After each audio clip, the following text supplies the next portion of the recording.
কাবিরের বাবা তাকে গুরুজির কাছে নিয়ে গিয়ে সমস্যাটা বুঝিয়ে বললেন।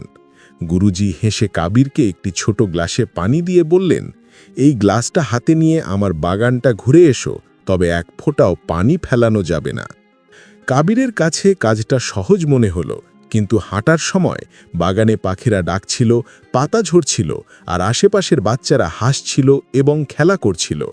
কাবির যখনই চারপাশে তাকাতো তখনই গ্লাস থেকে একটু পানি পড়ে যেত।